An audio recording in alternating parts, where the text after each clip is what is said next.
Bueno, bienvenidos y bienvenidas a todos al último seminario de este año del ciclo de La Plata por el Mundo.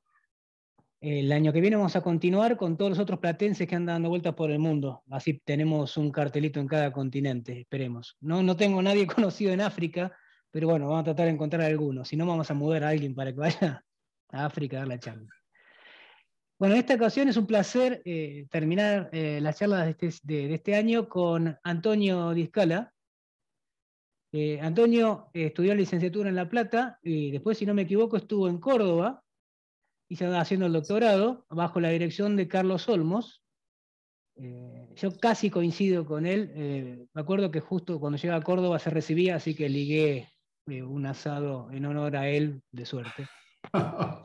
Después él se fue a Europa, creo que fue a Italia, y bueno, ahora este es un profesor de Politécnico di Torino.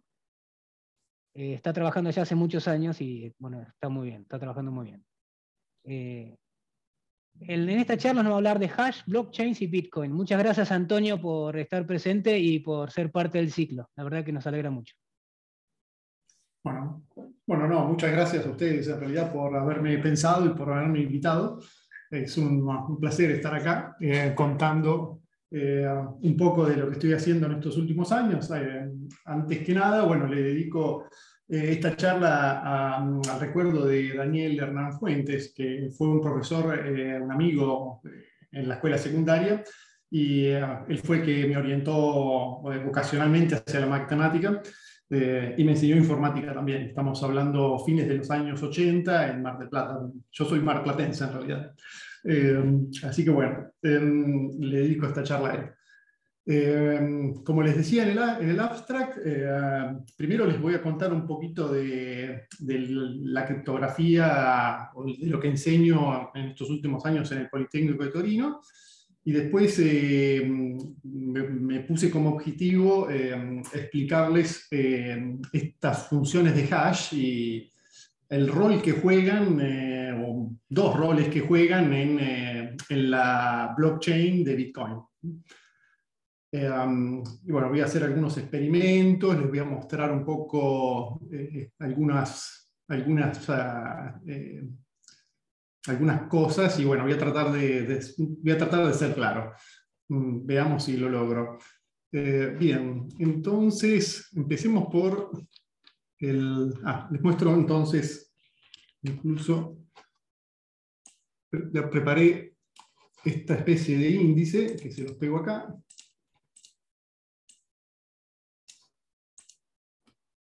Entonces, sí, como les decía, criptografía en el Politécnico, después funciones de hash, después qué cosa quiere decir tener bitcoins, bueno, después un poquito de la blockchain y después un poco de la matemática que está involucrada en todo esto.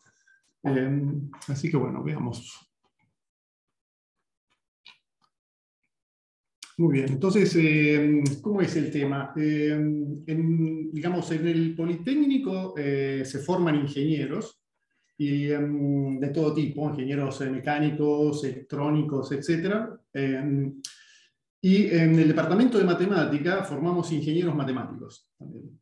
Entonces, lo que sucede es que a fines del 2017, varias empresas de la zona de Torino se comunican con el director del departamento de matemática y le dicen que los egresados de la carrera de ingeniería matemática tendrían que tener, digamos, conocimientos en criptografía. O sea, los egresados normalmente buscan trabajo en estas empresas y estas empresas, por diversas razones, necesitan contratar gente que sepa criptografía.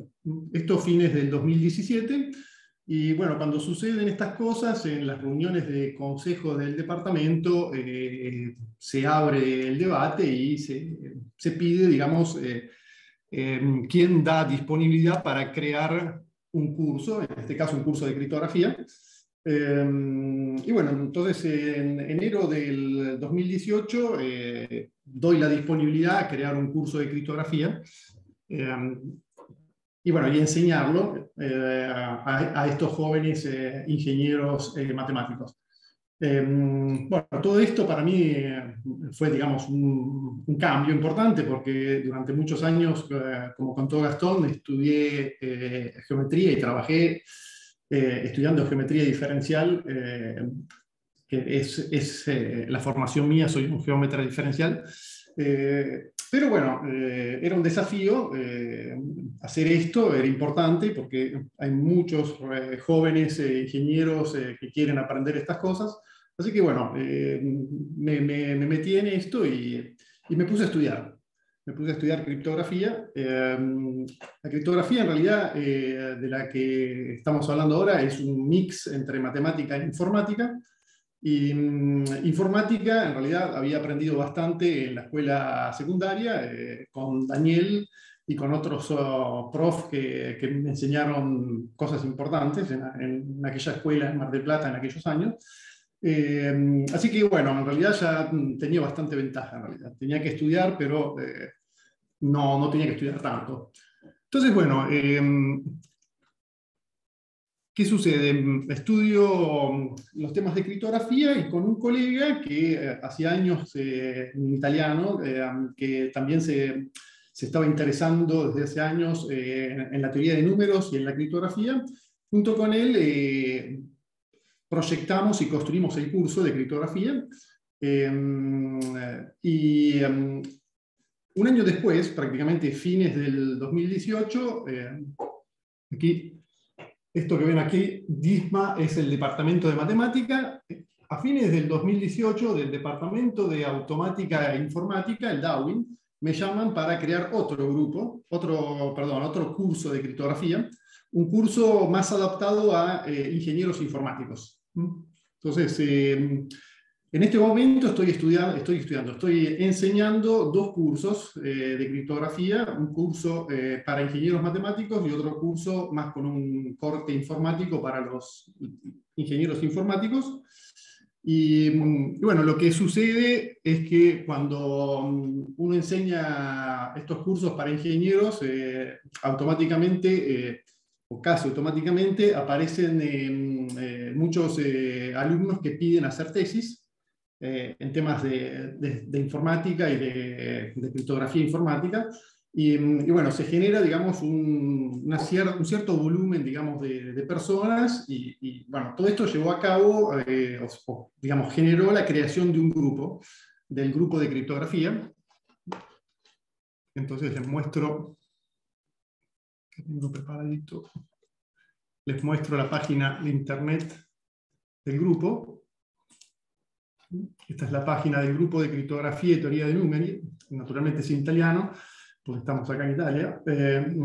Entonces, bueno, sí, somos un grupo al interno del departamento de matemática, hay varios grupos, hay un grupo de análisis, varios grupos de análisis, en realidad, un grupo de geometría algebraica y estadística, etc. Nosotros, en realidad, creamos este grupo y aquí al interno les puedo mostrar un poco de la didáctica. O sea, además de los dos cursos de los cuales me ocupo yo, de criptografía y de cryptography para los informáticos, hay otros cursos. Por ejemplo, el curso que tiene mi colega sobre la blockchain, hay un curso que se dedica solamente a la blockchain. Y después, aquí abajo ven tesis.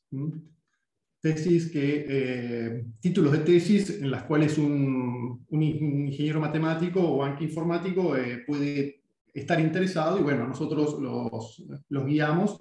Y muchas de estas tesis se hacen en colaboración con empresas y cuando sucede eso, la empresa pasa a ser un partner. Les muestro algunas. Por ejemplo, Telsi, después les dejo también el link al grupo. Y todos estos son partners con los cuales hemos hecho algún trabajo, alguna tesis. Okay. Bien. Luego para atrás. Bueno, y después acá están las caritas de los miembros del grupo. Esta charla en particular me ayudó mucho Andrea Gangemi, que lo agradezco mucho, que se ocupa de blockchain. Este es Danilo Basanella, es el colega con el cual creo el grupo, y nos metemos en esta aventura de la criptografía en el Politécnico. Muy bien, entonces, con esto un poco cierro, digamos, con la presentación del grupo. Y bueno, ¿qué es lo que enseño? Me había propuesto decir en pocas palabras qué es lo que enseño. Lo que trato de enseñar son las ideas así más fundamentales de la criptografía. Acá ves.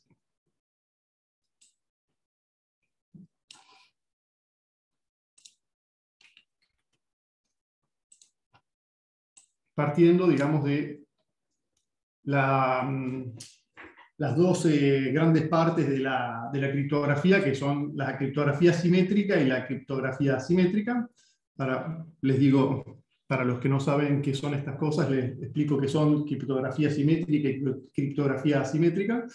Y las ideas más importantes, aquí puse algunas: el principio de Kerckhoff, ideas de Shannon, conceptos como computacionalmente infactible o int. Antonio, Sí. no estamos viendo la pantalla, compartí de nuevo. Ah, se debe haber salido. Sí. Hiciste bien porque por alguna razón se desconectó. Ok, ¿ahí ven? Sí, ahí perfecto, se ve de nuevo. Bien, entonces les decía que enseño, digamos, las ideas esenciales, digamos, de la criptografía. Entonces, en unos segundos les explico criptografía simétrica, simétrica. Tendría que poner acá también que digo algo de criptoanálisis, pero muy poco. Digamos, la criptografía es la parte, digamos, que se ocupa de crear, de diseñar sistemas criptográficos, cifrarios. El criptoanálisis es la parte que trata de romperlos. O sea, que trata de descifrar, digamos, los criptogramas que construyen los criptógrafos.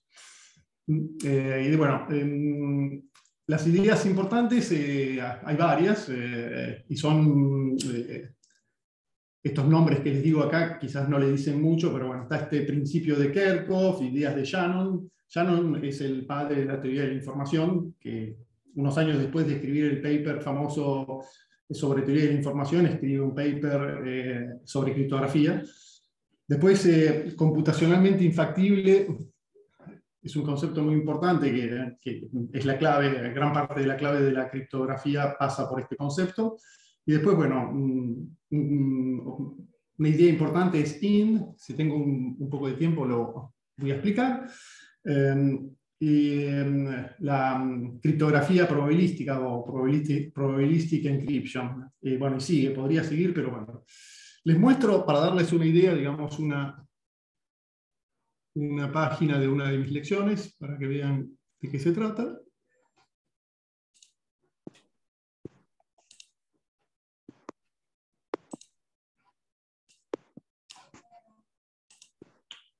Y por ejemplo les muestro,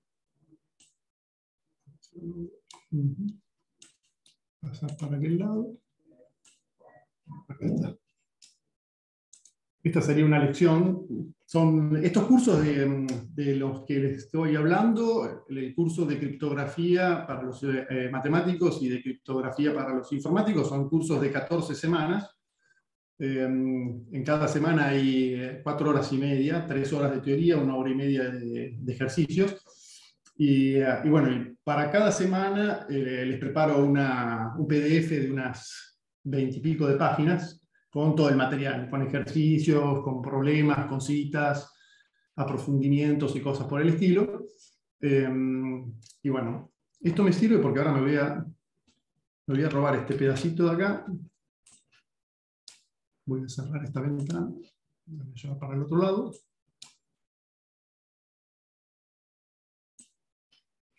Muy bien. Y esto lo voy a poner acá. Entonces, criptografía simétrica y asimétrica, les explico esto. O sea, en criptografía tienen que pensar que hay un generador que genera claves. Después hay un algoritmo que encripta y un algoritmo que decripta. Dado una clave de aquí, o sea, genero una clave K, hay un mensaje que quiero encriptar o cifrar. Entonces, el algoritmo de encriptación lo pueden pensar como una función que tiene dos argumentos. La clave la pongo abajo como un subíndice y el mensaje adentro. Y bueno, y esto produce un criptograma, el mensaje cifrado. En la criptografía simétrica, la clave la clave que se usa para criptar es la misma que se usa para decriptar. Si quiero recuperar el mensaje, agarro el algoritmo de decriptación o de descifración. Bueno, lo que va a pasar durante la charla es que a veces voy a empezar a hablar con palabras en italiano o en español o en inglés, así que ya les pido disculpas por este mix, pero bueno, es así. Entonces, bueno, criptografía simétrica es porque se usa la misma clave, esencialmente, para criptar o para decriptar. En todo esto ya está involucrado, digamos, este concepto de computacionalmente, y acá con el adjetivo factible o infactible, porque estas funciones de las cuales les estoy hablando tienen que, o los algoritmos tienen que ejecutarse rápido. O sea, cuando yo quiero criptar un mensaje con una clave, no es que voy a esperar 2 millones de años, o sea, lo tengo que hacer rápido. O sea, los algoritmos de encriptación y de decriptación tienen que ser computacionalmente factibles, o sea, sin la... Lo que debería ser computacionalmente infactible es, por ejemplo, si yo conozco un mensaje y el criptograma, si yo conozco esto, debería ser computacionalmente infactible recuperar la clave con la cual fueron criptados, ¿no? O sea, en cierto sentido, ir para atrás, desde el par mensaje-criptograma, criptado con una clave, si yo no conozco la clave, debería ser computacionalmente infactible recuperar la clave. O sea, este concepto de computacionalmente infactible es importante, y una de las cosas con las cuales me gusta enseñar es mostrarle a los chicos los papers originales donde aparecen estos conceptos. Entonces, este concepto en particular de computacionalmente infactible probablemente aparece en este paper, que es una piedra fundamental de la criptografía, que es el paper de Diffie-Hellman. Muchos de ustedes probablemente hayan escuchado. Entonces ellos en el 76 publican este paper que en realidad probablemente recoge los frutos de varios años de investigación. Y en este paper justamente resuelven uno de los problemas más importantes de todo este asunto de la criptografía, que es el problema que era un poco el cuello de botella de toda la criptografía, o de todo, digamos, el problema de comunicarse con computadoras, que era el problema de criptar, ¿no? Pero sin tener que encontrarse antes para coincidir en una clave. O sea, el problema que resuelven en este paper es el problema de dos entes conectados, dos computadoras que están conectadas. Entre ellas se tienen que intercambiar mensajes, suponiendo que haya alguien que está grabando todo el tráfico, se tienen que intercambiar mensajes, estamos pensando a altísima velocidad los mensajes, y muchos mensajes, de manera que estas dos computadoras, logren, digamos, coincidir en una clave de estas claves que estamos hablando acá atrás, de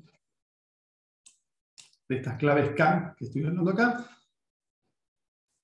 Esta comunicación entre los dos computers, entre las dos computadoras, está interceptada por alguien, pero bueno, tienen que hacer algo para no intercambiarse, pero generar una clave en común, de modo que la persona que está interceptando, el computer que está interceptando todo el tráfico, no pueda, digamos, calcular la misma clave. O sea, es una cosa, un problema que inicialmente parece imposible de resolver. O sea, ¿cómo hacen? O sea, lo escribo acá. Tenemos una computadora aquí, otra computadora aquí, otra computadora aquí. Acá tenemos un cable, esta está conectada, está interceptando y grabando toda la información que pasa por acá.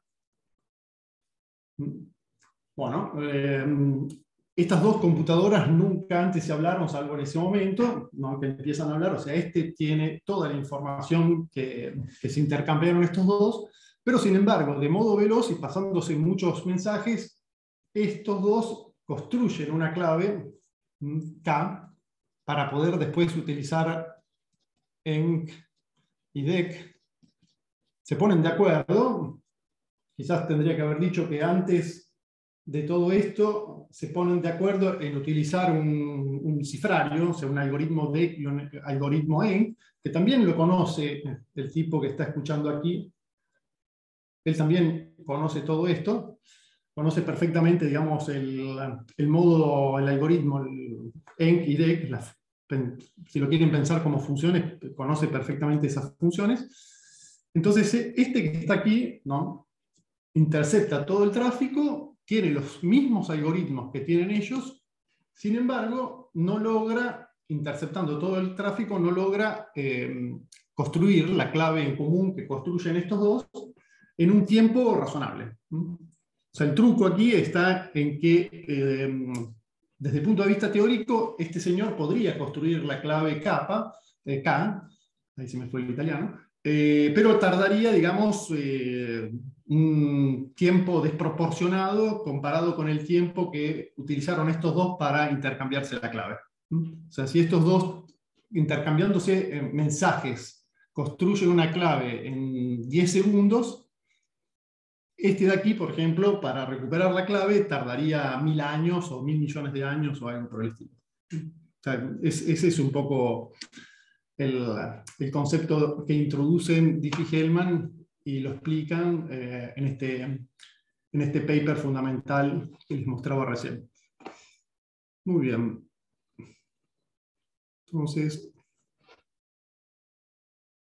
Entonces digo una palabra, bueno, en ese paper también, en realidad, introducen la criptografía asimétrica.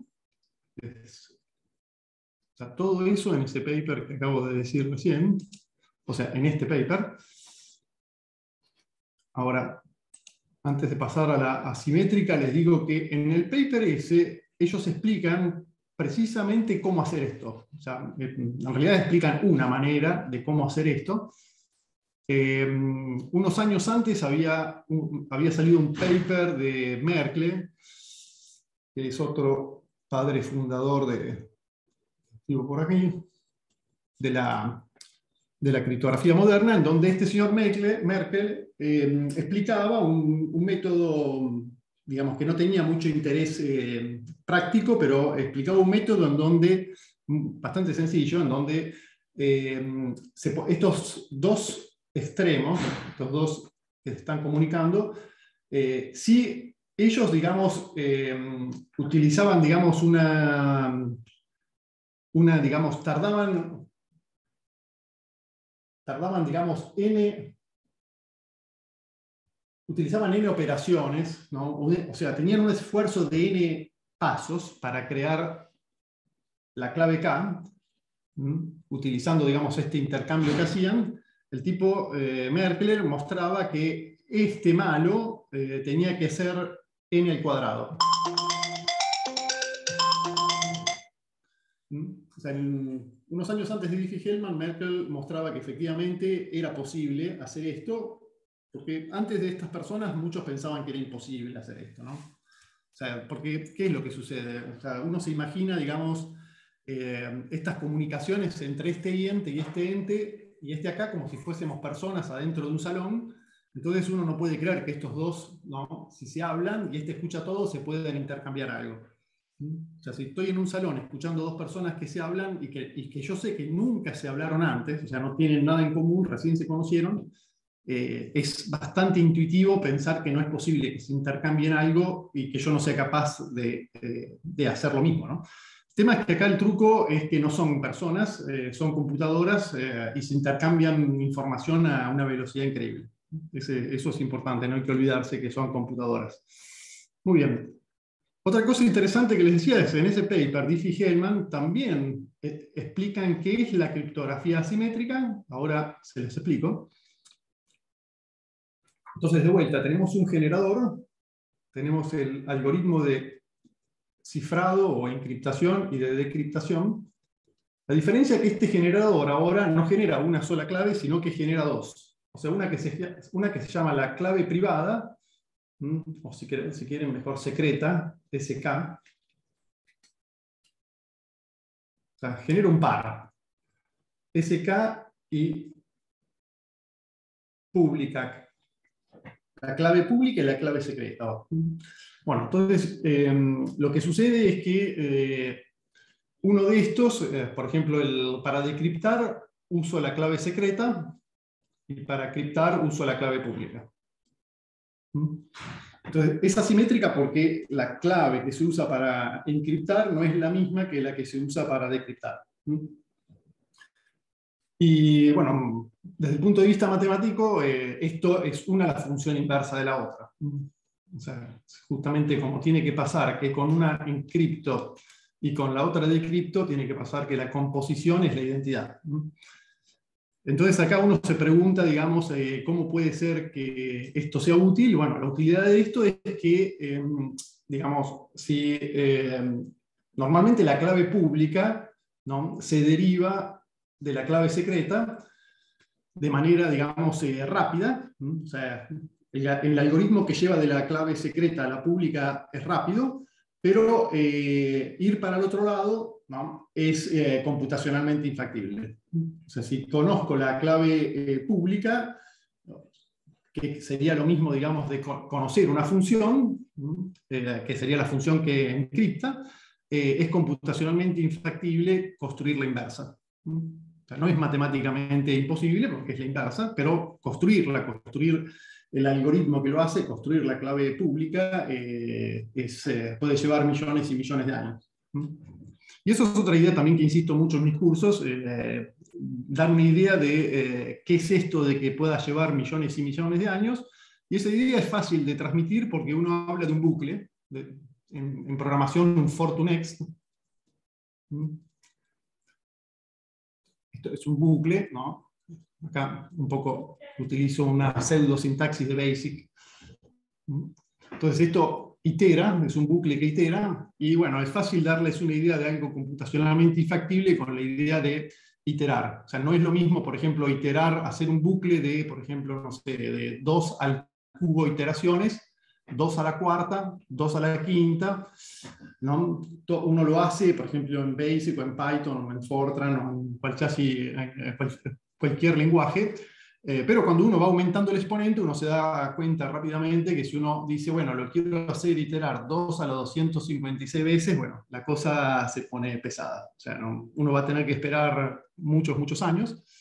Y bueno, y ahí les hago ver una tablita que es esta que les muestro ahora. Así les muestro. Esto está ahí. Esta tablita que está muy bonita, para darles una idea de números muy grandes, ¿no? Entonces, por ejemplo, recién decía 2 a la 256, y si miran por aquí, van a ver que, por ejemplo, el número de átomos en la galaxia es del orden de 2 a la 223. O sea que ya con eso se dan una idea de que 2 a la 256 es un número realmente impresionantemente, o más que impresionantemente grande. Y bueno, perfecto. Bien. Entonces, para ir cerrando esta parte, digamos, de lo que enseño del grupo de criptografía, otra de las cosas que me gusta hacer para enseñar es colocarlos temporalmente a los estudiantes. Entonces les muestro, con los años fui construyendo una tablita como esta, donde prácticamente muestro un poco el mix entre matemática e informática a través de los años, ¿no? O sea, una época pre-computer, después post-computer, un poco la colocación en la historia, y acá personas, eventos que han tenido que ver. con todo este asunto. Y esto es porque me acostumbré desde cuando estudiaba prácticamente en la escuela, en Mar del Plata, a colocar las cosas temporalmente. No sé, a mí me ha dado mucho, digamos, me ha servido para entender las cosas. Es complicado, lleva mucho tiempo hacerlo, pero me ha ayudado mucho a hacer esto. Y bueno, acá también tengo que agradecer a otro profesor de la escuela industrial que me enseñó mucho también de informática y que me dijo una frase que me quedó grabada cuando yo tenía 16 años y él me enseñaba informática. Me dijo que con la informática tenemos suerte porque la historia de informática no es tan vieja. La informática nace alrededor del 45, en cambio la matemática es más vieja porque estamos yéndonos a Tales de Mileto, 500 años antes de Cristo o más. Entonces esta frase me quedó muy grabada, o sea, que teníamos suerte de que la informática era una ciencia joven. Así que bueno, entonces por eso, digamos, me abrió los ojos a hacer esto de colocar las cosas un poco, digamos, en la parte, digamos, temporal y también espacial, ¿no? Porque hay algunos países. Y acá pueden ver, por ejemplo, algunas cosas interesantes. Bueno, obviamente no paso por todo. Decía que criptoanálisis no enseño mucho, pero por ejemplo acá vemos al Kindi, hay un hiperlink en la tablita, después se las paso, pueden clicar y van justamente a ver el personaje. Este señor, al-Kindi, fue un matemático que descubrió el análisis de frecuencia. El análisis de frecuencia es una técnica de criptoanálisis muy bonita. Rápidamente les digo qué es. Seguramente algunos de ustedes la conocen. El análisis de frecuencia hace lo siguiente. O sea, les digo, generador, encriptar y decriptar funcionan como les digo ahora. Las claves son permutaciones del alfabeto. O sea, tenemos el alfabeto A, B, C, D, hasta la Z. Entonces agarramos una función del alfabeto en sí mismo. O sea, por ejemplo, f de A es C, f de D es E, una permutación. O sea, una función biyectiva del alfabeto en sí mismo. El conjunto de todas las claves va a ser el conjunto de todas las claves va a ser el conjunto de todas las posibles permutaciones. F permutación. Permutación. Bueno, estamos hablando de un conjunto grande porque si el alfabeto tiene 26 letras, acá tenemos 26 factorial, o sea, hay muchas claves, o sea, probarlas todas es imposible. ¿Cómo va a funcionar el cifrario? O sea, uno va a agarrar un mensaje, por ejemplo, hola. Este va a ser el mensaje. Y cuando hago enc f del mensaje, lo que voy a hacer es f de h, f de o, f de l, f de a. O sea, a cada letra del mensaje le aplico la clave que elegí. ¿Okay?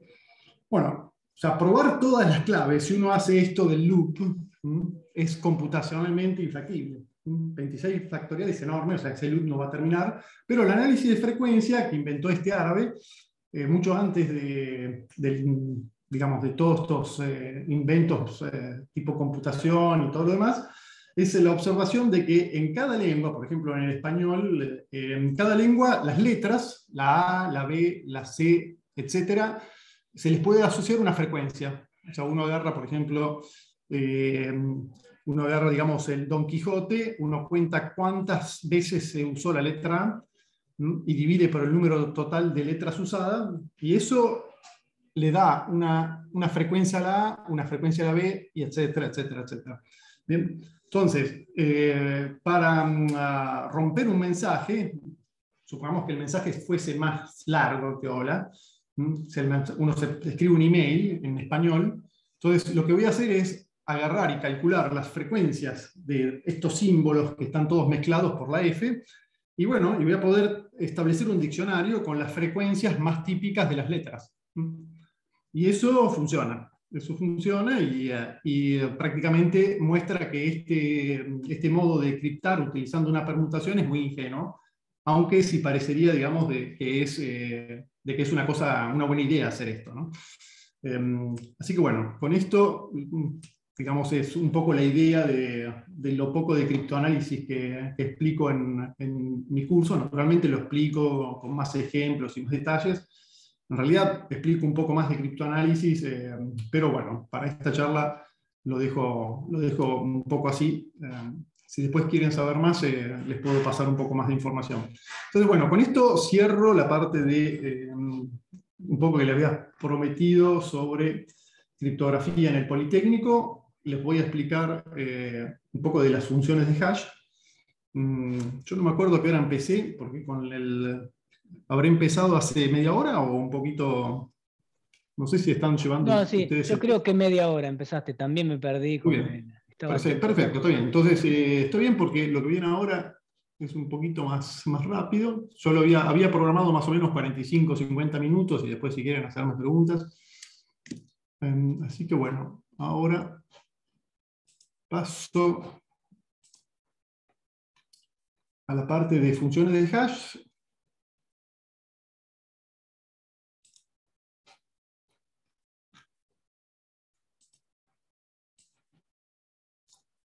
Mientras tanto les digo que este sistema con el cual estoy dando la charla esta es el mismo que uso para enseñar. O sea, pongo cosas ahí en la pantalla esta que si me ven acá puedo escribir. Después tengo otra pantalla con la cual hago aparecer tipo magia las cosas en la otra. Y bueno, ese es un poco el estilo para enseñar. Bueno, ahora les digo qué son las funciones de hash. Un poquito más para abajo.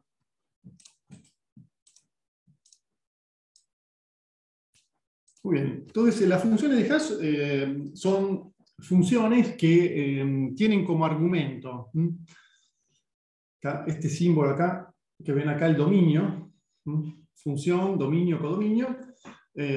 Son funciones que como argumento uno puede poner una secuencia de bits arbitraria. O sea, pueden pensar, digamos, que la secuencia de bits que ponen es la representación en binario de un número.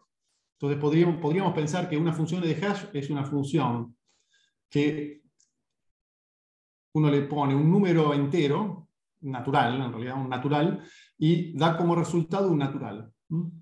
Pero, o sea, utilizando, digamos, la notación decimal, uno podría decir entonces que una función de hash tiene como dominio n y como codominio, esto que ven aquí sería números menores que 2 a la n. O sea, esto que ven aquí es Z2, es el conjunto con ceros y unos, con un 0 y un 1, y a la n es n veces. Entonces, lo que ven aquí podría interpretarse como el conjunto de números que son naturales, que son mayores o iguales a 0, menor estricto que 2 a la n. ¿Ven? O es más sencillo hablar de bits, como en esta figura. A la función de hash entra una secuencia arbitraria de bits y sale siempre una secuencia de 256 bits o 512 o 160 bits, dependiendo de cuál sea la función. ¿Y cuál es la propiedad más importante de esto, de las funciones de hash? En realidad son tres. La primera es que sea one way. O sea, la primera es que sea one, lo digo en inglés, pero en realidad es simplemente la siguiente cosa, que lo puedo pensar como un sistema. O sea, si alguien me da un I0 y me pregunta cuál es el X, bueno, esto no se debería poder hacer computacionalmente factiblemente. O sea, encontrar una preimagen de un número debería ser un problema computacionalmente infactible. O sea, el problema de la preimagen es infactible. Eso es lo que quiere decir one-way. Naturalmente, la función para ser útil en criptografía debería ser fácil de calcular. O sea, si yo tengo el X, calcular hash de X tiene que ser rápido. ¿Okay? Entonces, esa es una una propiedad importante, que sea computacionalmente infactible calcular una preimagen. Y después hay otras propiedades que se las copio ya mismo.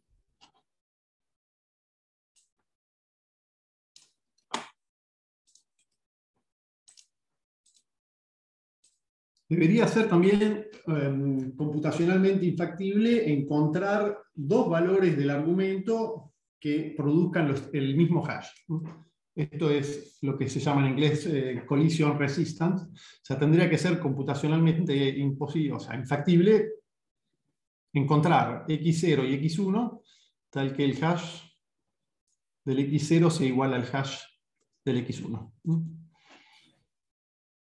Bien.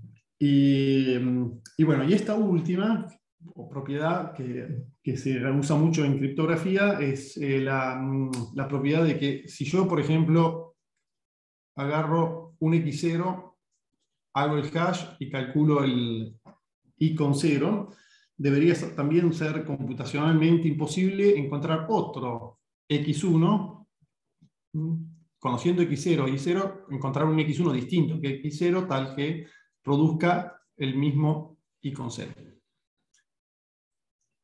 En esta charla que doy yo, en este título que estamos hablando ahora de hash, blockchain y Bitcoin, la propiedad más importante es esta, es la one way. O por lo menos es esa la que voy a subrayar un poco más. Por acá les muestro dos de las que se usan en Bitcoin. Esta es una, esta se llama SHA-2. La palabra SHA viene de Secure Hash Algorithm 2. Fue, digamos, diseñada, proyectada por la NSA.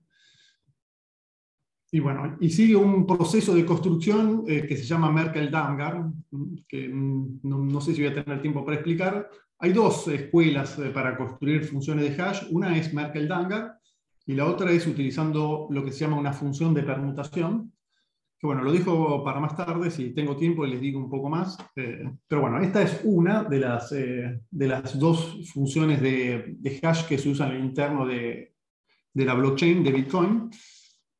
Y la otra es esta que les muestro ahora, se llama Repend MD y viene de Method Digest, porque cuando uno hace un hash, el valor del hash se suele llamar digest del mensaje. Y bueno, y el tema es que el valor de esta función hash es como si fuese, digamos, o se usa mucho también como si fuese, digamos, una huella digital. O sea, quizás la idea mejor es que piensen que el argumento que normalmente entra a una función hash es un file mucho más grande de 160 o 256 bits. Es un file, pónganle, no sé, un email, un file PDF con una foto o lo que sea. Digamos, un uso muy interesante de esto es que cuando uno hace el hash, esos 160 o 256 bits que uno obtiene realmente representan la entrada, el texto, porque es muy difícil encontrar otro texto que produzca el mismo hash. Esta es la propiedad one way, y ahí es por eso que se las usa mucho también, porque es como que uno logra, digamos, diferenciar files muy grandes utilizando pocos bits. Eso es muy útil en muchos aspectos de la criptografía. Y bueno, la propiedad de que sea one way es importante porque, como les voy a mostrar ahora en el uso de Bitcoin, entonces bueno, vamos directamente a tener Bitcoins y al uso de estas funciones de hash. Entonces, para eso los voy a guiar con un dibujito que hice.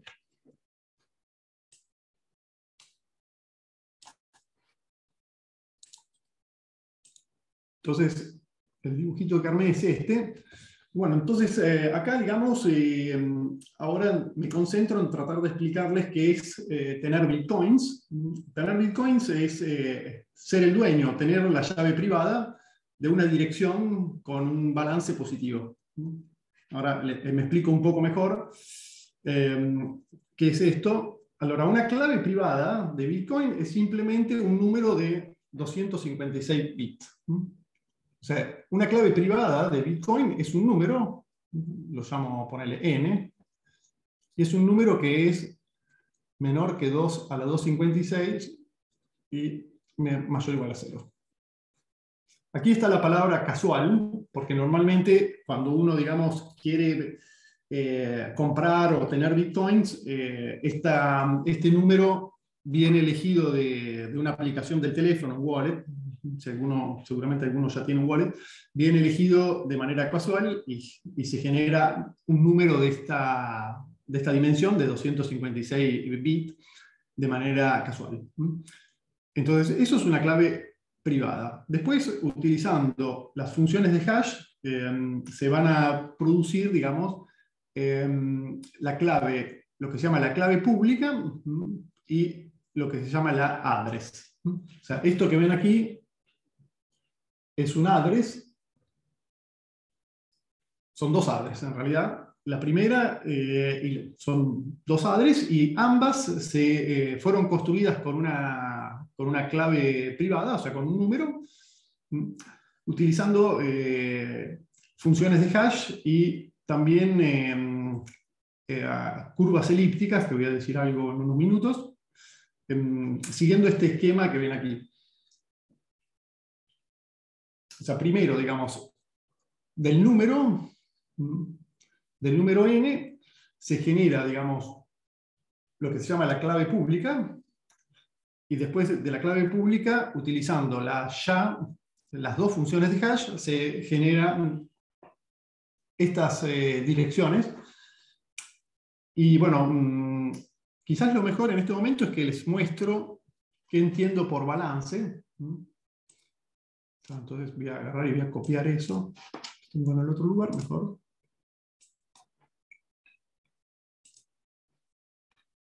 Ahora les muestro. O sea, si uno tiene una dirección, Bitcoin, por ejemplo, la primera, que es la que está en el abstract, ahora la copio.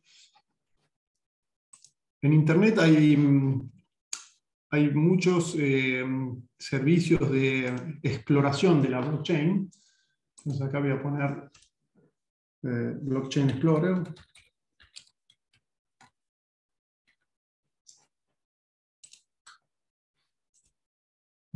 Entonces uno va a una página como esta, pone aquí el address, hagamos un clic, después, como la misma address están dos blockchain, ponemos BTC, que es la Bitcoin, y bueno, aquí vemos el balance de esta address. O sea, aquí ven la address y aquí ven el balance.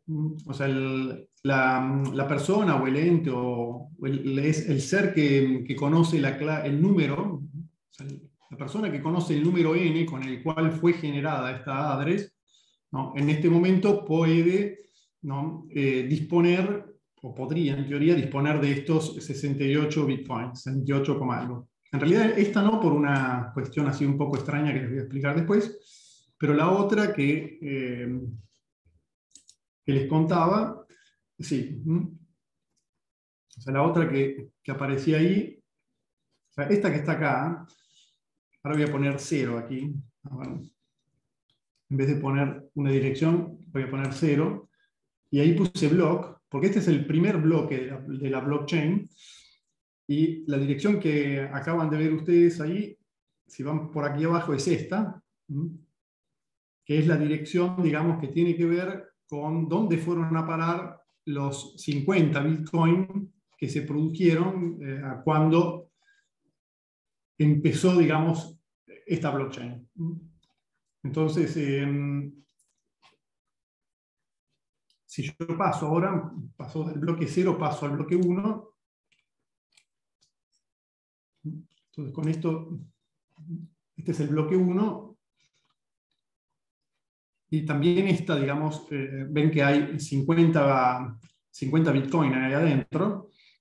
Esta es la segunda que había mostrado recién. Muy bien. Entonces, bueno, si alguien tiene la clave privada, ese número que utilizando estos algoritmos para producir, digamos, la clave pública y después la dirección. Bueno, uno después lo puede mover, eventualmente los puede cambiar, producir euros o dólares o lo que sea. Bueno, les explico un poco cómo funciona esto de curvas elípticas, y después tenía previsto construir algunas de estas direcciones e ir a ver si había algo. ¿Ok? Entonces, les explico ahora esta parte. Esta parte, digamos, funciona así. Hay un grupo, acá voy a optar por usar un poco el lenguaje matemático, hay un grupo, hay un elemento del grupo G, y lo que se llama la clave pública se produce así: se agarra la clave privada, que es n, y se hace G a la n. O sea, se multiplica G por G, o se suma, dependiendo si el grupo uno lo tiene descrito con más o con por. En realidad voy a sumar, por razones que después les digo. Entonces, en realidad no es la potencia, sino que es multiplicar el generador por n. Y esto va a ser la clave pública. Esto va a ser la clave pública. Y acá, digamos, tengo que decir, digamos, que los grupos finitos juegan un papel importante, porque esto que acabo de hacer aquí, de agarrar, digamos, un elemento del grupo que lo llamo generador y multiplicarlo por un natural, es una técnica que se usa mucho.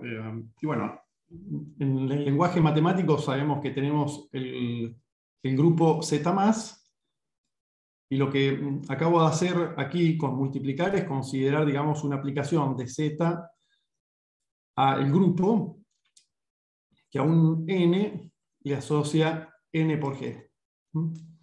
Si el grupo es finito, ¿no? Lo que va a pasar es que esto se va a repetir. Probablemente puede pasar que esta función no sea surjectiva, pero por más que no sea surjectiva, nos quedamos en la imagen. Entonces lo que va a pasar es que va a haber un grupo cíclico generado por G,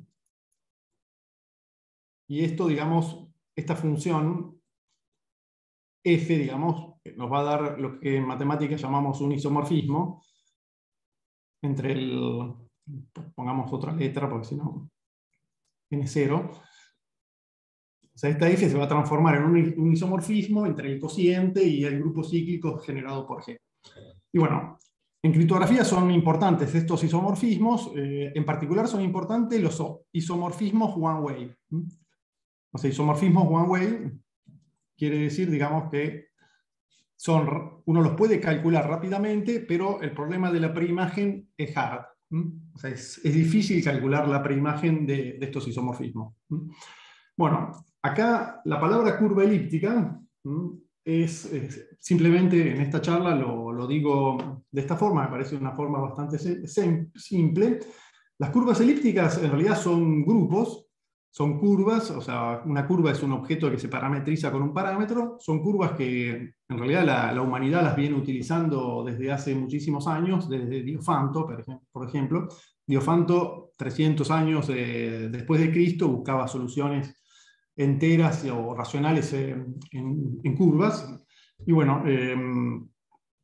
él hacía cálculos que hoy en día se explican utilizando, digamos, estas palabras, este modo de hablar que estoy diciendo yo ahora: grupos, curvas con una operación de grupo. O sea, una curva elíptica es una curva en la cual uno puede agarrar dos puntos de la curva y sumarlos, y esa suma tiene que estar hecha usando ecuaciones. Entonces, les muestro ahora cómo es el asunto.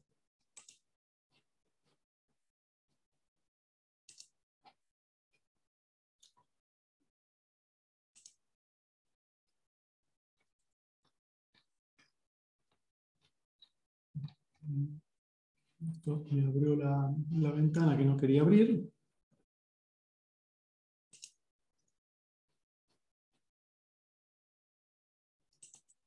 Esta es otra lección de curvas elípticas. Aquí abajo ven un dibujito de una curva en el plano cartesiano.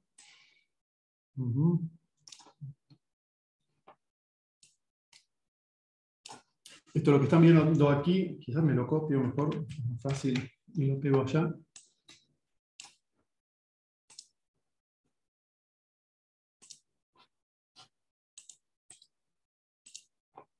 Okay. Entonces ahí ven, en azul, ven una curva que está dada por una ecuación. Es una ecuación de tercer grado porque ven que una recta la corta en 3 puntos y cada vez que esos 3 puntos están alineados, uno define que la suma de ellos da 0. Esto es una manera de introducir, digamos, la suma de puntos en una curva elíptica, es definir que 3 puntos alineados sumen 0. Bueno, desde ahí uno después digamos, puede hacer demostraciones de que esa suma está bien definida, que es asociativa y todo lo demás. Y esto es un poco lo que hacía Diofanto, en realidad. Diofanto, ¿qué hacía? Tenía 2 puntos P y Q con coordenadas racionales y como todo estaba dado con ecuaciones racionales, el punto R tenía que también, ¿no?, tener coordenadas racionales. Muy bien, entonces, ¿qué es lo que se hace para pasar del número de 256 bits a la clave pública, que es agarrar un generador y multiplicarlo n veces? Se utiliza una curva elíptica que tiene una ecuación de este tipo.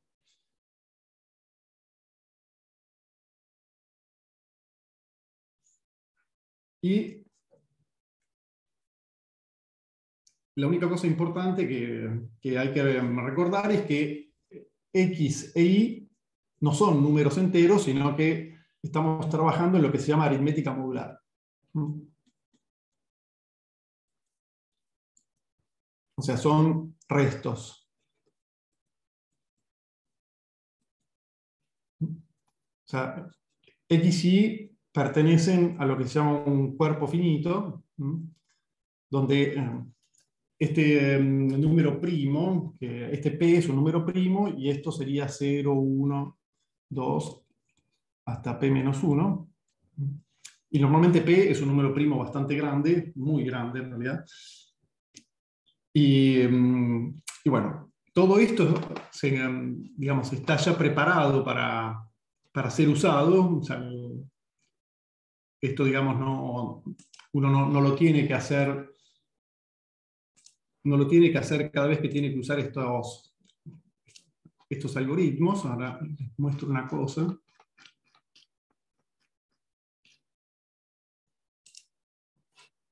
Por ejemplo, este instituto americano, NSA, que les contaba recién que proyectó esta función SHA-2, digamos, ha proyectado un montón de funciones y ya, digamos, es uno de los institutos probablemente más famosos del mundo, y publica recomendaciones sobre cómo utilizar todos estos mecanismos, y en documentos como este tienen uno tiene todo ya listo, ¿no?, sobre cómo usar estas curvas, cuáles son los parámetros, cómo viene codificado el generador, y bueno, entonces todo esto que quizás ahora les parece un poco complicado ya está listo para usar, y de hecho se usa.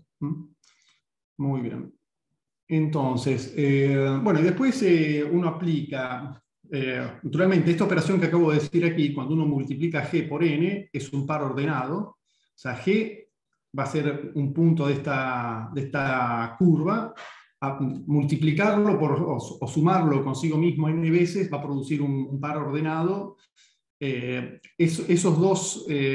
dos coordenadas, X y Y, van a ser, digamos, lo que van a entrar como argumentos a estas funciones de hash, a la 256 y a la otra, para producir, digamos, un output o una secuencia de 160 bits. O sea, primero se aplica la SHA, después se aplica la RIP 160, entonces lo que uno va a tener acá son 160 bits. Y después a esos 160 bits se lo escribe en base 58. O sea, en vez de escribirlo en binario, que en binario sería base 2, o en decimal, que sería base 10, se lo escribe en base 58, y utilizando en vez de utilizar, digamos, las cifras 0, 1, 2 hasta el 58, se usa un pequeño diccionario que lo inventó el inventor de Bitcoin, o sea, Satoshi Nakamoto. Y por eso es que uno ve esta 1, la A, la 1, la C, o sea, todos estos caracteres que están viendo acá adentro, en la dirección esta, cada uno de ellos, ¿no?, es un resto, cuando uno divide por 58, pero codificado. Por ejemplo, el 0 es el 1. Y así. Esto es la tablita se puede encontrar fácilmente en internet de cómo se codifica en base 58. Y el tipo hizo eso porque haciendo eso, digamos, se evitan, digamos, confusiones con el 0 y la O, el 1 con la L y cosas por el estilo. Muy bien. Entonces, rápidamente. Bueno, quizás hago esto que quería hacer y después un poco empiezo a cerrar, que era mostrarles el programita, este programita que ven acá en Python. Es un programita que lo único que hace es genera 10 números casuales de 256 bits. Después aplica estas funciones, ¿no?, para crear la llave pública o la clave pública y después la dirección. Entonces lo ejecuto. Aquí ven una. Ahora voy a abrir el explorador que tenía recién abierto. Lo puse aquí.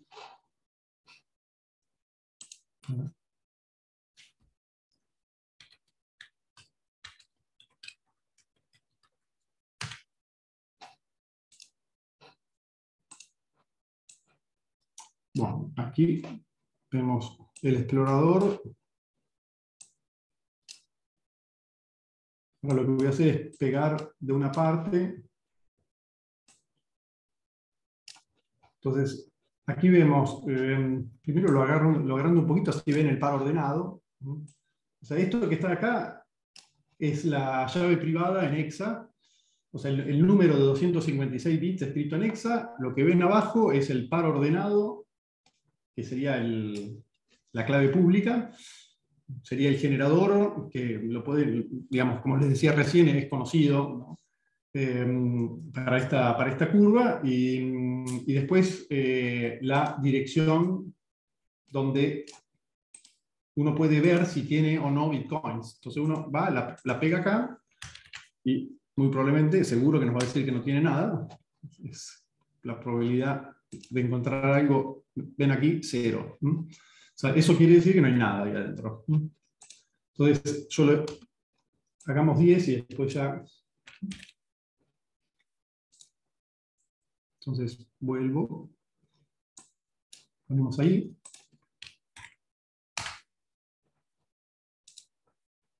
Nada. Es casi un juego, ¿no? O sea, uno va, copia. Naturalmente, si uno llega a hacer esto y encuentra algo, seguramente pega un salto. Porque con lo que está el Bitcoin en este momento, encontrar un Bitcoin así realmente muy bien. Pero bueno, creo que ya les quedó claro que es imposible o casi imposible. De hecho, se puede calcular la probabilidad y es más o menos como ganar el gordo de Navidad 10 años seguidos. Entonces, bueno, todo 0. Todas estas que voy a crear yo es casi seguro que son 0. Uno puede seguir naturalmente probando. Pero bueno. Entonces, bueno, un rol de la función de hash es esto de pasar de una clave privada a la clave pública y a la dirección Bitcoin.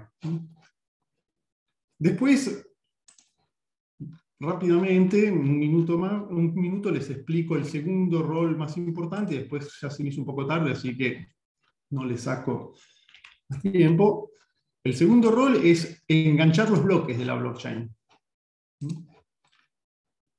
Saco esto. El segundo rol de las funciones de hash es enganchar los bloques. Acá vemos los bloques que no están enganchados. Para engancharse, digamos, lo que va a pasar es la siguiente. Supongan, digamos, que estos no existen todavía.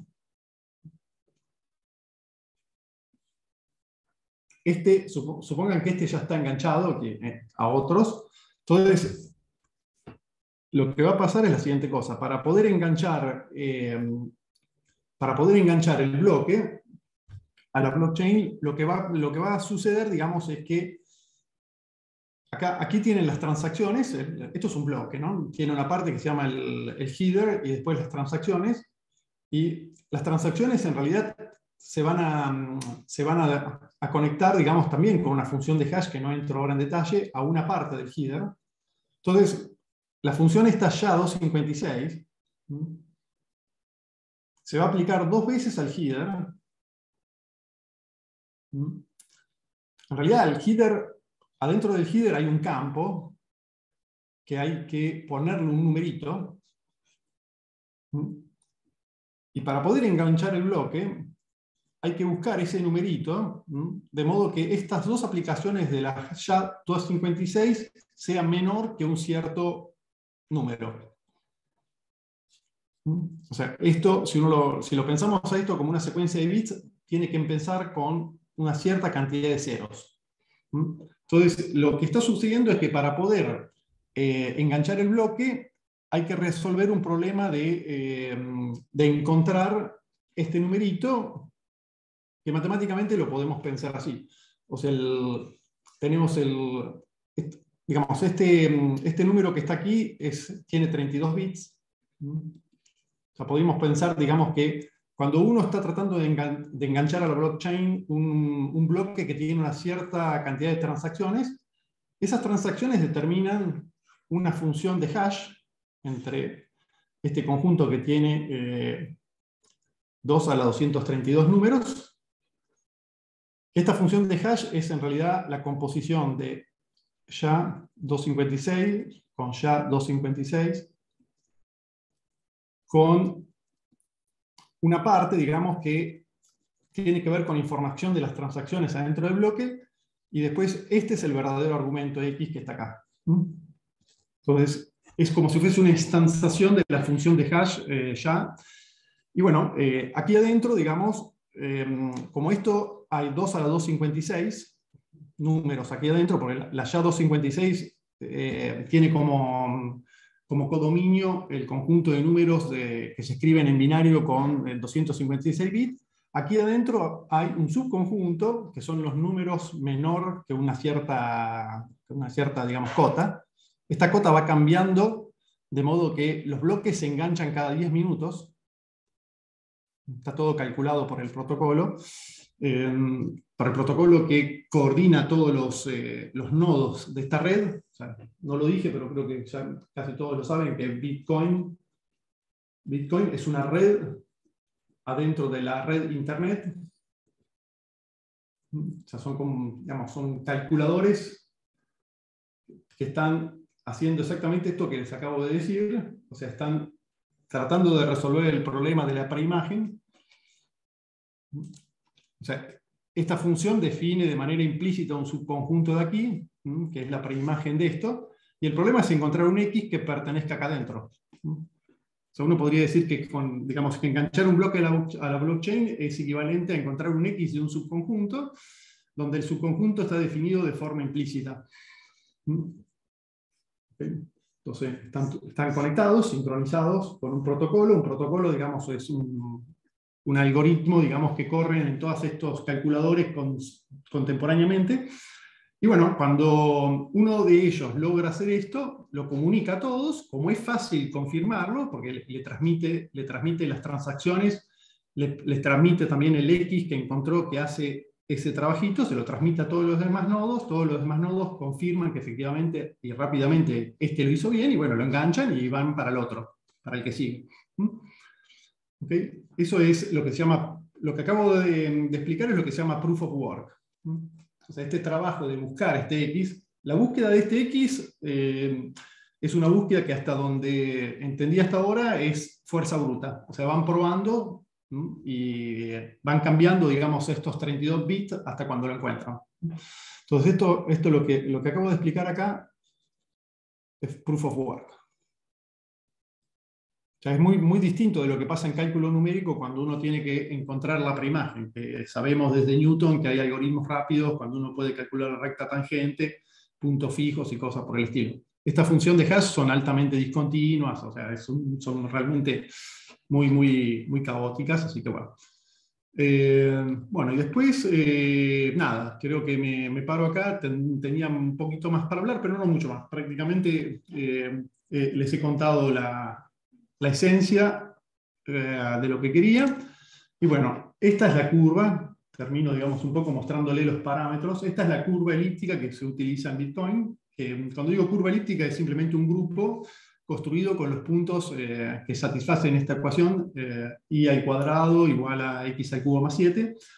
Aquí ven todas las especificaciones técnicas. El generador, acá es un poco raro porque está escrito todo en hexadecimal.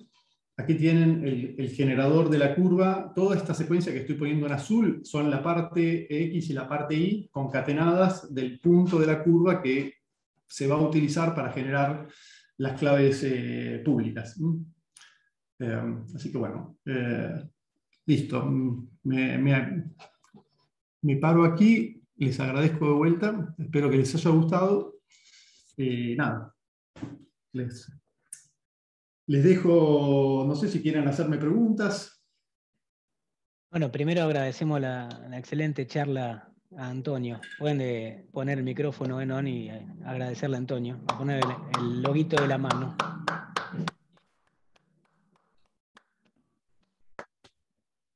Bueno, ¿hay alguna pregunta? Pueden mostrar la cámara, el micrófono y hacer la pregunta directamente a Antonio.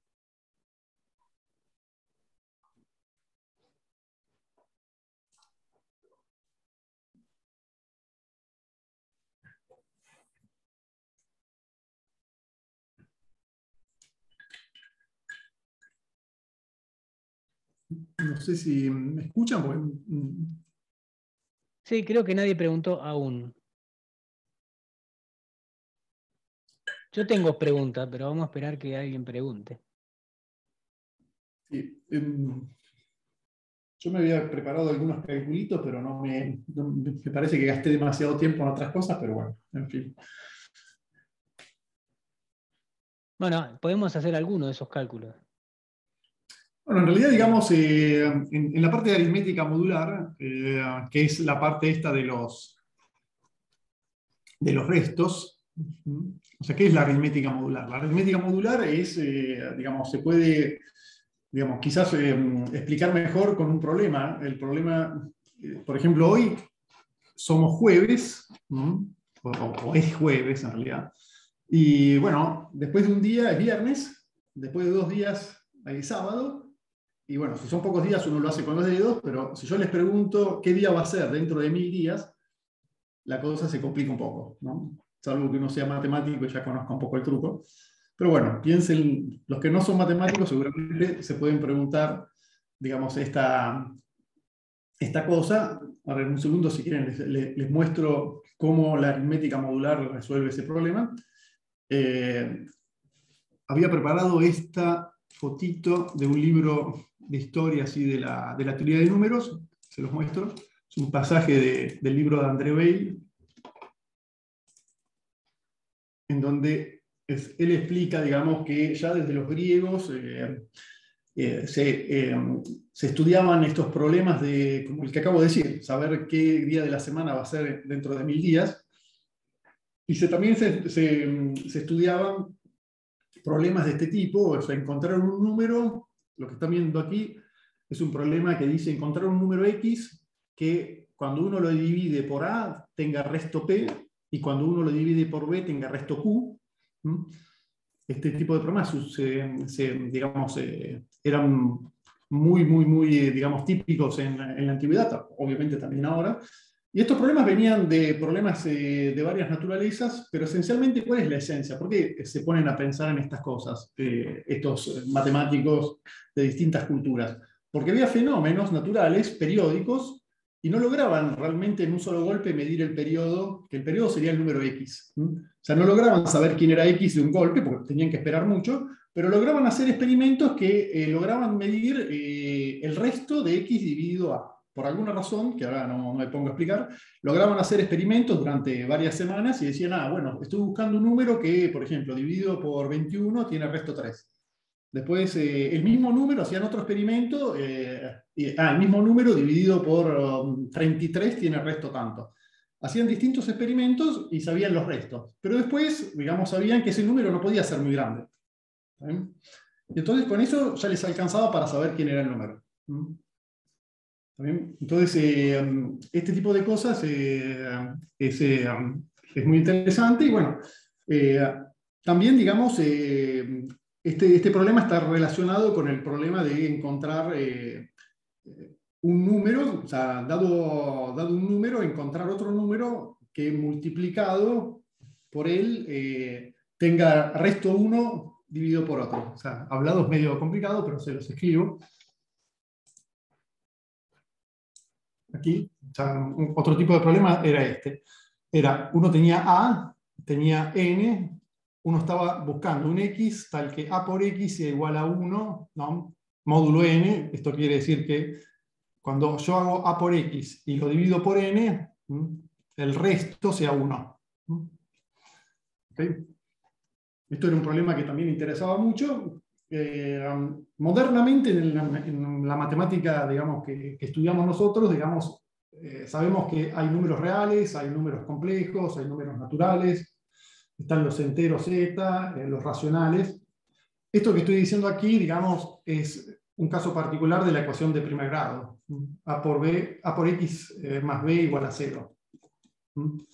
Esta ecuación de primer grado estamos acostumbrados a resolverla desde cuando usamos en la escuela, digamos, en la escuela primaria, utilizando números racionales. A todos nos enseñan que hay que pasar la b para el otro lado y dividir por a cuando a es distinto que 0. Pero bueno, lo que pasa es que cuando uno habla de estos restos, ¿no? De esto que yo llamo aritmética modular, no yo, sino que se llama así, o sea, en realidad uno hace cálculos de multiplicación y división y suma y resta con números que están desde el 1 hasta, en este caso, digamos, n-1. O sea, uno calcula con los restos. Y entonces uno se plantea los mismos problemas. O sea, se plantea cómo resolver ecuaciones cuadráticas, ecuaciones de primer grado, ecuaciones, las mismas ecuaciones que uno sabía resolver con números, se las plantea ahí. Y bueno, esta que estoy mostrando acá, a por x igual a 1, es simplemente calcular el inverso. Calcular el inverso de a en este sistema de números módulo n. Y el calculito que me había digamos, preparado, y después le dejo el calculito, es que yo me estudié qué es esto que ven acá en amarillo, Kutaka.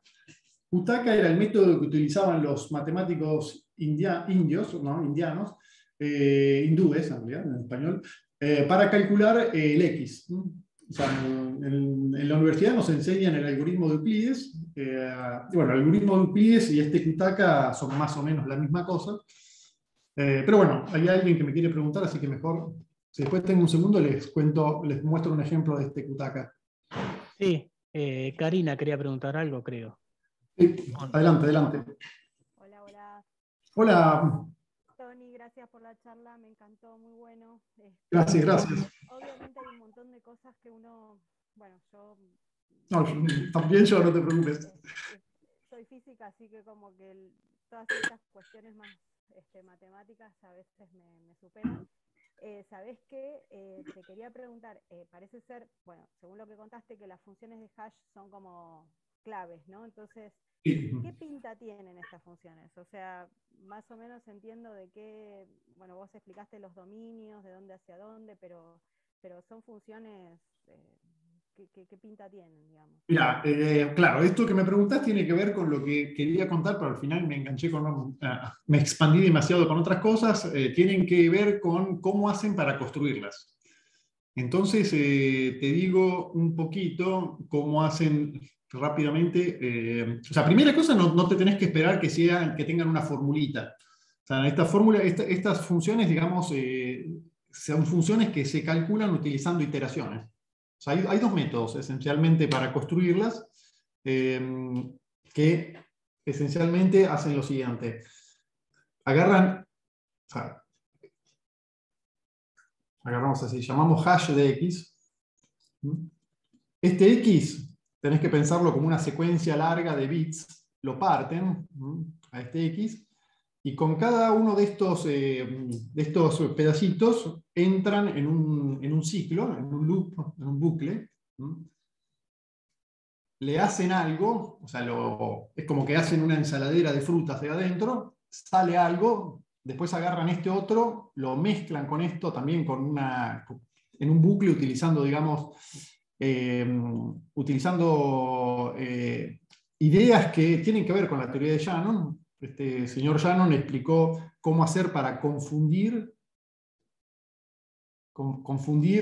y difundir. Para darte una idea, digamos, más precisa, imagínate, digamos, que confundir quiere decir que agarrás todos estos bits de aquí y los desordenás. O sea, los partís en muchos pedacitos y decís, bueno, a este lo pongo en el primer lugar, a este lo pongo en otro, o sea, los permutás de lugar. Eso es confundir. Y difundir, agarrás esta secuencia de bits, la pensás como si fuese una columna, la multiplicás por una matriz acá, al costado, o sea, es como que estás haciendo una especie de promedio. Cuando multiplicás por una matriz, vas a obtener otra columna aquí, y cada valor que obtenés en la columna, digamos, después de hacer el producto, lo puedes pensar como si fuese una suma, un promedio de los coeficientes de la línea. Entonces, difundir está relacionado, digamos, con eso, con hacer una multiplicación por una matriz. Y bueno, combinando estas dos ideas, muchas veces, naturalmente a muy alta velocidad y siguiendo, digamos, un algoritmo bien definido,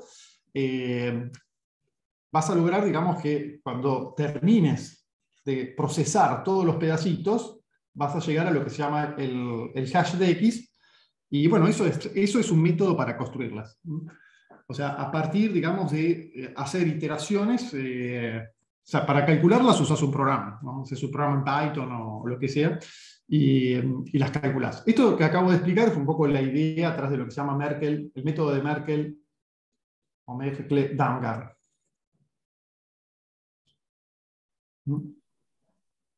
Perfecto.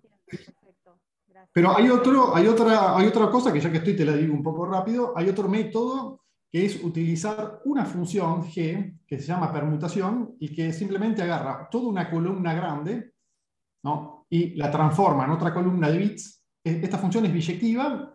Esta función es biyectiva y aparte es tanto fácil de calcular ella como fácil de calcular la inversa.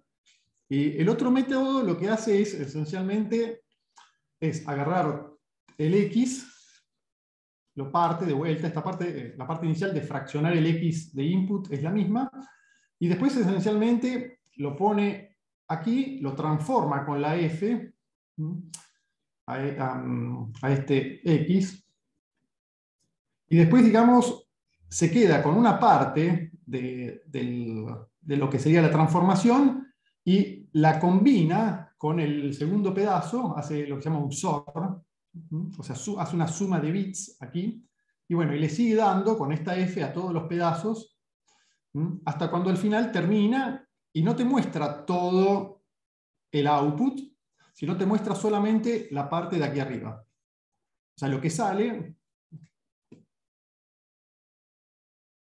digamos, lo que sería el hash, no es todo esto, porque como te dije recién, esta función, acá la llamé G, acá la tengo que llamar G, porque es esta G la biyección. Lo que sale no es esto, porque si no se podría ir para atrás, sino que sale solamente esta parte de aquí. O sea, esta parte de aquí, por ejemplo, tiene C bits, esta parte de acá tiene R bits, o sea, salen estos C bits. Bueno, esto que estoy explicando acá se llama esponja. O sea, es una técnica que la han bautizado esponja. Y bueno, y sale esto. Y como acá, en esta parte que queda dentro y que nadie la ve, quedan R bits, es muy difícil para atrás, porque habría que encontrar un modo de recuperar esos bits, y eso lo hace muy difícil, porque la función esta G está hecha de manera que lo haga muy, muy difícil. Esa función es una función de permutación y es una joyita, digamos, de la informática matemática. Esto se llama Keccak.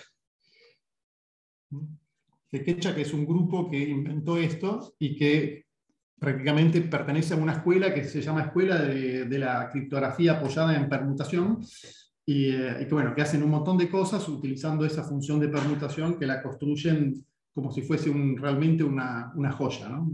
Realmente hay mucha matemática ahí adentro, hay mucha teoría de Galois, hay de todo. Muy bien, esto para responder a Karina. Muy bueno, gracias. De nada. Hay otra pregunta de Manuel. Sí. Dale, Manuel. Sí, hola. Bueno, estaba viendo la charla, me ha gustado mucho, sonaba un poco esto, porque Bueno, hice contigo bueno. el trabajo. Entonces, tenía una pregunta sobre la parte de las direcciones. Cuando intentaba averiguar la cartera de la address de la Bitcoin, decía, si encontramos una address que tenga Bitcoin, al final estos Bitcoin los podremos sostener. Esto era porque la cartera es como el resultado de la función hash de la clave pública y privada. Sí, yo lo que hice fue crear así casualmente, digamos, unos números que son claves privadas. Después les apliqué, digamos, estas funciones de hash. En realidad yo estoy usando unas librerías que preparó Andrea Gangemi, que es un estudiante de doctorado que me ayudó en esta charla a prepararla, me ayudó mucho, él ha estudiado muchísimo de blockchain. Por eso es que aquí puse muy chiquitito, se ve, con la ayuda de Andrea Gangemi. Él preparó unas librerías y las puso en GitHub, después les paso el address, se las pueden bajar, y lo que hago acá en este programita que les vuelvo a mostrar acá es usar esas librerías. Acá las estoy importando, esto es Python, ¿no? Estoy importando las librerías y prácticamente no estoy haciendo nada, estoy creando el número, lo que sería la clave privada, y después le estoy aplicando las librerías de Andrea para construir la clave pública y el address. Y después lo que estoy haciendo es hacer copia y pega al explorador para ver si tienen algo ahí adentro. No sé si esto responde a tu pregunta, o capaz que no entendí lo que me querías preguntar. Sí, bueno, lo que quería saber exactamente es, ¿cómo sabes si encuentras una address que coincida, que tiene Bitcoin? Sí. Las claves de esa address son las que has generado previamente, la pública y la privada. Sí, digamos, yo digamos, lo corro de vuelta, hago run, aquí lo tengo, por ejemplo, aquí utilicé, digamos, de manera casual este número, lo construí, después construí la clave pública, que es este par, y esto ahora voy y lo pego en el navegador, y probablemente no va a tener nada. Si tuviese algo, seguramente voy a pegar un salto. Pero, claro, al haber creado yo el address, tengo control de la clave privada. Obviamente, de la que puse en el abstract no tengo control porque no tengo la clave privada que utilizó, digamos acá. Espera que vuelvo para atrás. Sí, quizás me comí una parte, porque acá yo les había hablado de Satoshi Nakamoto y esta address. Esta es el address en donde fueron a parar los primeros 50 BTC que se produjeron cuando él enganchó ese bloque a la blockchain. O sea, para ser honestos, en realidad atrás no había nada. Vamos a ese momento histórico. O sea, no existía la blockchain, o sea, era el conjunto vacío. Este era el bloque cero. Acá dentro, digamos, Satoshi puso la transacción que pedía que le dieran 50 BTC, ¿no? Y empezó a buscar con este método SHA-256 hasta cuando encontró el numerito, que lo vemos en el Explorer, si quieren, se ve cuál es el numerito que encontró.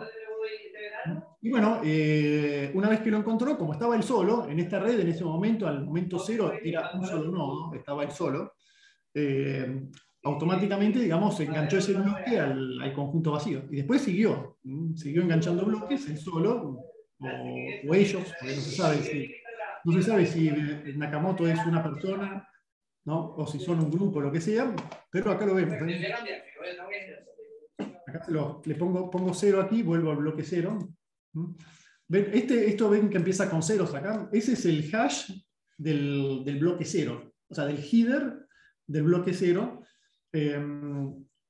Y lo que no dije es que cada vez que uno logra enganchar un bloque, entre las transacciones, se llaman mineros o minadores, el tipo que está tratando de enganchar un bloque, una de las transacciones es pedirle, digamos, al protocolo que le asigne el pago por haberlo enganchado. Al inicio, cuando Satoshi Nakamoto inventó esto, el pago eran 50 Bitcoin. Hoy en día el pago son 6,25 Bitcoin. El Bitcoin en realidad se fragmenta en unidades más chicas, que son los Satoshis, y cada Bitcoin son 10 a la 8 Satoshi. O sea, si uno quisiera pasarle a otro, digamos, un fragmento de Bitcoin, en realidad le pasa un cierto tot de Satoshis. Hay algo que no me quedó claro, a ver si en el entremedio de la explicación así se entiende mejor. ¿Cómo se le asigna bitcoins a estas direcciones? Porque decís, Claro, ¿tiene asignado o no tiene asignado? ¿Quién claro, se le exacto. asignó? ¿Cómo? Claro, exacto. No, en realidad, digamos, todas estas computadoras están sincronizadas con un programa, que lo que se llama un protocolo, están haciendo este trabajo. Al inicio, para entender tu pregunta, me parece que hay que viajar en el tiempo y pensar en el momento cero. Entonces, prácticamente estaba este grupo de personas que corren en su computadora el programita que crea o que hace que esa computadora se transforme en un nodo, ¿no? Y empiezan, digamos, crean en el bloque, le ponen adentro una transacción sola, que es una transacción que dice, bueno, yo tengo esta dirección que acaban de ver aquí, o sea, la dirección esa del abstract. O sea, el tipo, antes de empezar esto, si quieren, usa un programa como el mío para construirse un address. O sea, el tipo saca de la galera un número casual, no sé, o lo escribe con el teclado o como quiera, y se genera esta dirección con un programita similar al programita que estoy usando yo, que escribió Andrea. Y bueno, y resulta ser esta dirección que ven acá. Podría haber sido otra, no importa. O sea, era una dirección que el tipo se generó eligiendo casualmente un número de 256 bits. Lo importante es que se haya mantenido en algún lado escrito el número de 256 bits. Porque si lo pierde, después no puede pasarle sus monedas a otro, ¿no? Ese es el tema. Entonces, el tipo, momento cero, se crea un número de 256 bits, que no lo sabemos, hace esos cálculos y obtiene esta address que ven acá, 1 a 1 Z. Entonces, una vez que hace eso y empieza a ejecutar el protocolo en su computadora, va al bloque que el tipo quiere enganchar a la blockchain. El tipo puede pensar que la blockchain ya existe, pero no importa que no exista. El protocolo está corriendo, así que pone acá adentro, bueno, yo quiero que me paguen a esta 1A, lo que sea, los 50 BTC, ¿no? Lo pone entre las transacciones. De esto que ven acá, obtiene, digamos, un hash, que yo no lo expliqué, pero bueno, lo pone dentro de este header, este era el header, pone esta información aquí adentro, ¿no? Y empieza a buscar el número de 32 bits que hace que aparezcan todos esos ceros en el hash del header. Bueno, en realidad es ya 256, ya 256, lo hace un cierto número de tiempo hasta cuando lo encontró, y lo vimos ahí, ahora vuelvo a mostrárselos.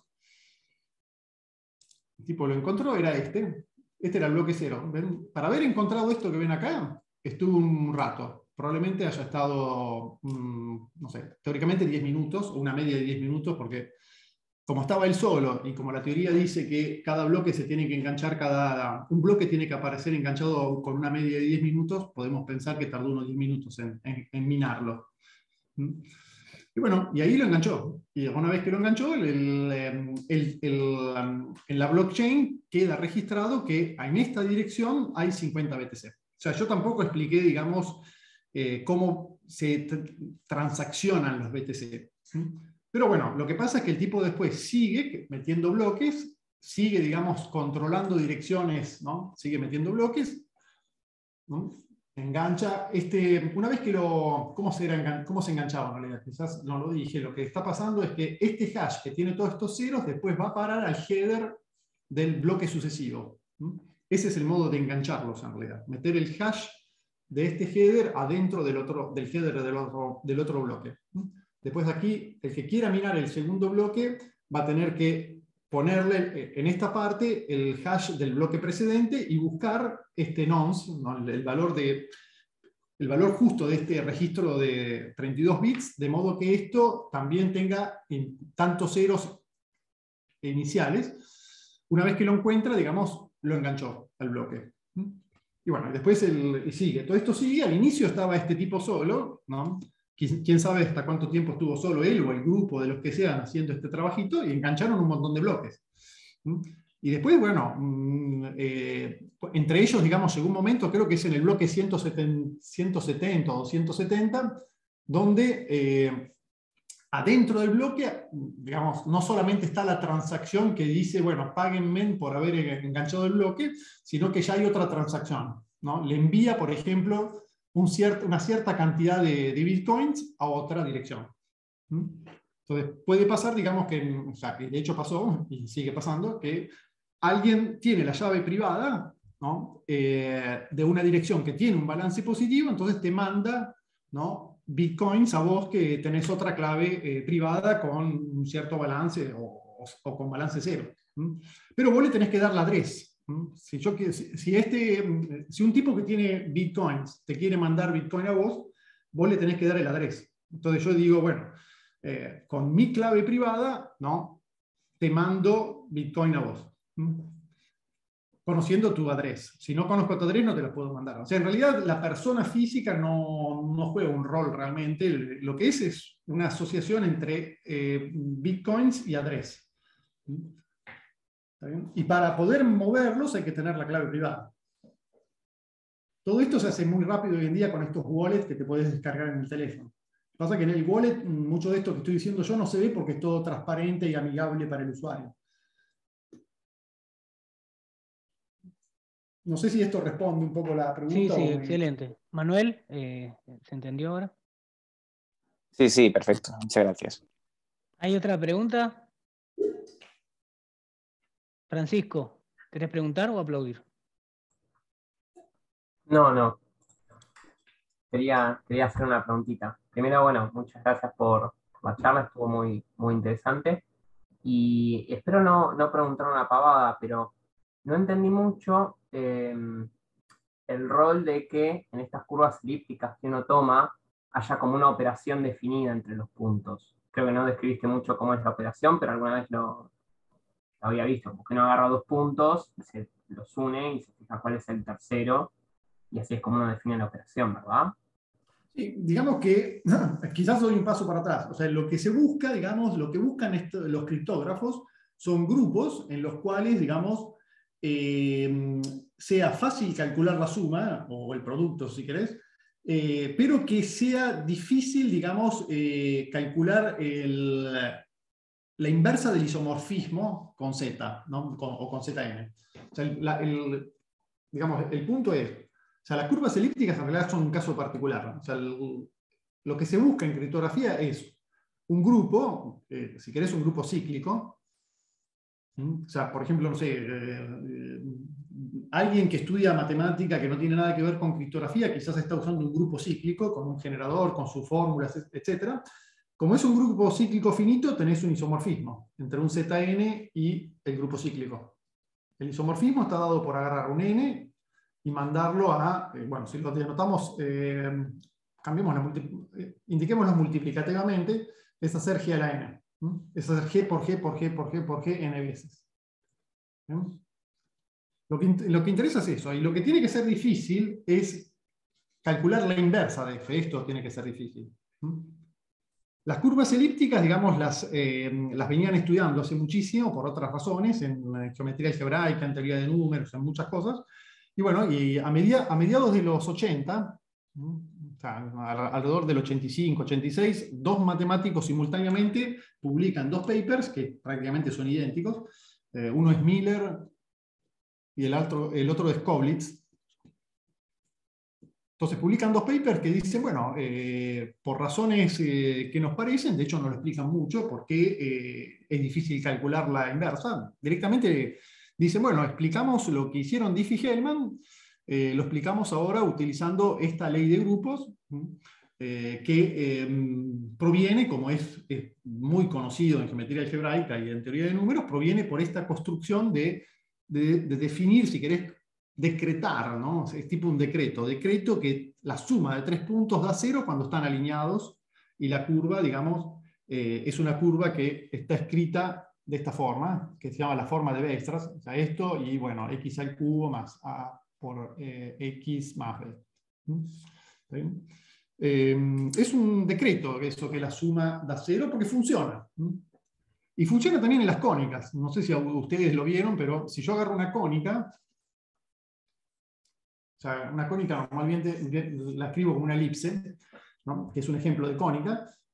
Uno dice, bueno, agarro un punto cualquiera y digo que este va a ser la unidad del grupo. O sea, cualquier cosa multiplicado por él va a dar la cosa con la cual multiplique. Si después quiero, por ejemplo, sumar estos dos, agarro y tiro la recta y digo, bueno, ¿quién es P más Q? Bueno, y hago este truco que te digo ahora. Tiro la recta, muevo la paralela que pasa por 1. Esta va a haber paralela, y bueno, como es una cónica, lo va a cortar en otro punto. ¿Está bien? Y bueno, y digo que esencialmente, ¿no? Este de acá, la suma va a ser el R. Más o menos es así. Esto te va a dar también una ley de grupo. Bueno, en la curva elíptica la construcción es prácticamente muy similar a esto que estoy explicando acá. Y bueno, por razones, digamos, que no explican ninguno de los dos, ni Cowles ni Miller, el problema de la inversa de este isomorfismo es un problema computacionalmente infactible. O sea, no hay una demostración matemática hasta ahora, pero nadie conoce un algoritmo para hacerlo rápido. Y hay, bueno, demostraciones de reducción, o sea, demuestran que si se puede hacer eso, se pueden hacer otras cosas que en este momento se sabe desde años que es difícil hacerlas y cosas por el estilo. No sé si esto me aclara o vos querías más detalles sobre cómo son las fórmulas. No, esto aclara un poco. ¿Y estos grupos que están dando vueltas son todos cíclicos o es como una idea chiquita esto que me estabas Sí, digamos comentando? que cuando yo agarro, cuando agarras una cúbica, ¿no? Cuando agarras una cúbica, en realidad, digamos, cuando agarras una ley de grupo de este tipo en una curva, o sea, si vos te podés escribir todo con fórmulas algebraicas, te va a salir que es un grupo abeliano.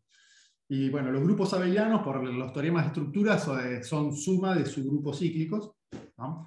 Y bueno, en general, digamos, lo que va a pasar es que van a utilizar, muchas veces van a utilizar curvas que son prácticamente cíclicos o son casi cíclicos que tienen un factor muy chiquito. Buenísimo, muchas gracias. De nada.